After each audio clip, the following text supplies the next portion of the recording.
अभी हम बात करेंगे मेंस्ट्रुअल जो डिसऑर्डर्स हैं उनमें जो उसकी दूसरी किस्म है उसके बारे में, जिसे हम एमेनोरिया कहते हैं।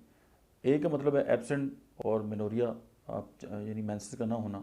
जब 3 माह या इससे ज़्यादा अरसे तक मेंसेस अगर नहीं आते तो उसको हम एमेनोरिया कहते हैं।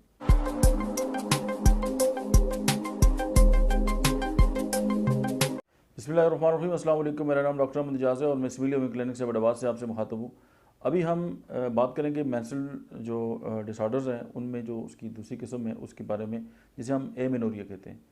ए का मतलब है एब्सेंट और मेनोरिया आप यानी मेंसेस का ना होना। जब 3 माह या इससे ज़्यादा अरसे तक मेंसेस अगर नहीं आते तो उसको हम एमेनोरिया कहते हैं। और उसकी जो है वो दो किस्में हैं। एक को हम कहते हैं प्राइमरी एमेनोरिया और दूसरी को कहते हैं सेकेंडरी एमेनोरिया। जो प्राइमरी एमेनोरिया है उसकी डेफिनेशन ये है कि अगर कोई जो बच्ची है वो बालग हो गई है और उसके मेंसेस नहीं आए तो उसको हम प्राइमरी एमेनोरिया कहते हैं। और जो सेकेंडरी एमेनोरिया वो ये है कि मेंसेस जो थे पहले तो ठीक थे, नॉर्मल थे, लेकिन अचानक किसी वजह से जो है उनकी मतलब आना बंद हो गए। ये हो गया सेकेंडरी एमेनोरिया। अब हम अगर काजेज़ की बात करें तो इसकी जो काजेज़ हैं, एक तो ये है कि जब नॉर्मल कोर्स ऑफ लाइफ है, यानी हम एक नॉर्मल ज़िंदगी गुजार रही हैं खातून, तो उसके साथ क्या हो सकता है जिसकी वजह से मेंसेस बंद हो सकते हैं। अगर प्रेगनेंसी हो गई है तो मेंसेस बंद हो जाते हैं, ये नॉर्मल है। अगर ब्रेस्ट फीडिंग है तो मेंसेस बंद हो गए हैं, ये नॉर्मल है।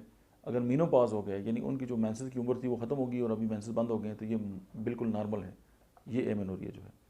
अब जो सेकंड है वो ये है कि ड्यू टू मेडिकेशन और अदर मेडिकल प्रॉब्लम्स, मतलब उनकी वजह से अगर एमेनोरिया होता है तो फिर हम इसको वो कहते हैं कि ये एबनॉर्मेलिटी है।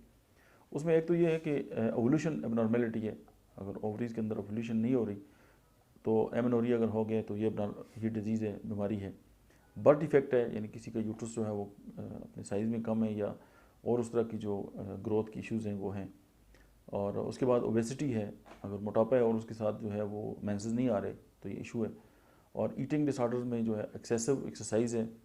और उसके अलावा जो है थायराइड के अगर इशू है और उसके साथ जो मेंसेस नहीं आ रहे तो ये हम इसको कहते हैं कि ये एमेनोरिया की जो है वो एबनॉर्मल काजेज़ हैं और ये बीमारियां हैं।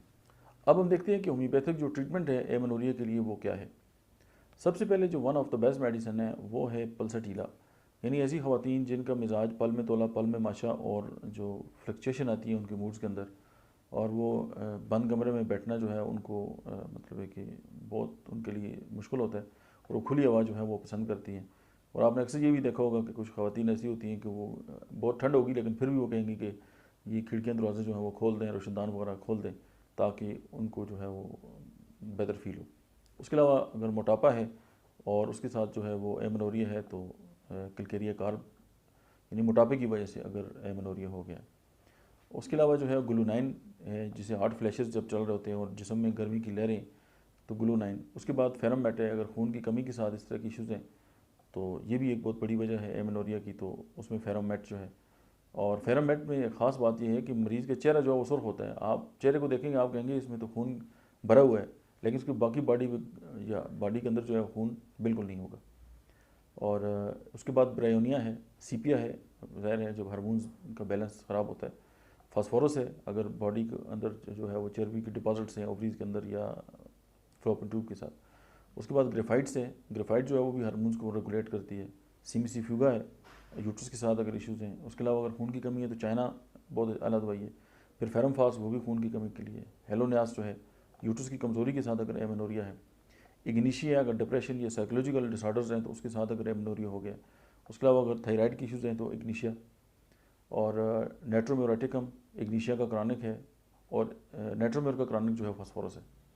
उसके बाद सल्फ़र है और ट्यूबरकुलिनियम है, one of the best medicine.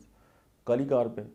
और हम इंडिया में थे और वहाँ पे एक बहुत सीनियर डॉक्टर थे तो उन्होंने एक केस बताया कि मेरे पास कोई खातून आई किसी और मसले के लिए, तो मैंने उनको जो है वो काली कार्प दे दी।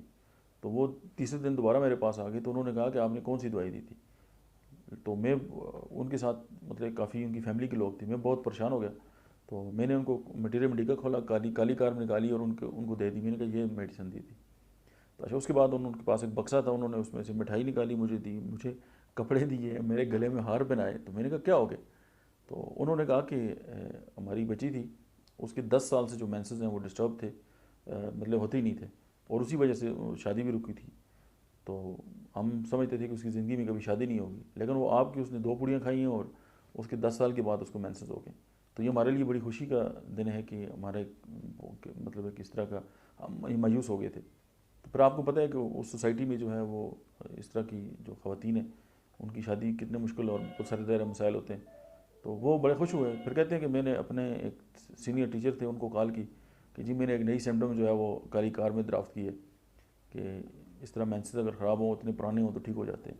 तो उन्होंने कहा एलन की नोट खोलो, उसमें आज से 200 साल पहले उसने लिखा था। तो कहते हैं मुझे बहुत मज़ा आया।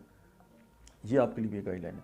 उसके अलावा stramonium is the one of the best medicine. जिनका कॉन्स्टिट्यूशन जो है वो अगर स्ट्राइनम के साथ जुड़ता है या सोरिक कंडीशन के बहुत हावी है उनका मिजाज, तो फिर stramonium is the one of the best medicine. तो ये हमने आज इसको डिस्कस किया एमेनोरिया को, और अभी ये सिलसिला जारी रहेगा क्योंकि जितने भी मेंस्ट्रुअल सिंड्रोम है उनको हम एक एक करके जो है वो हम डिस्कस करेंगे। जो मेंस्ट्रुअल डिसऑर्डर हैं, पहली वीडियो में हमने मेंस्ट्रुअल जो सिंड्रोम थे उनके बारे में बात की, अभी इसमें हम एमेनोरिया के बारे में बात करेंगे। अभी फिर हम आगे फर्दर इसको लेके चलेंगे। आज के लिए इतना ही, मिलते हैं नेक्स्ट वीडियो में। Thank you very much.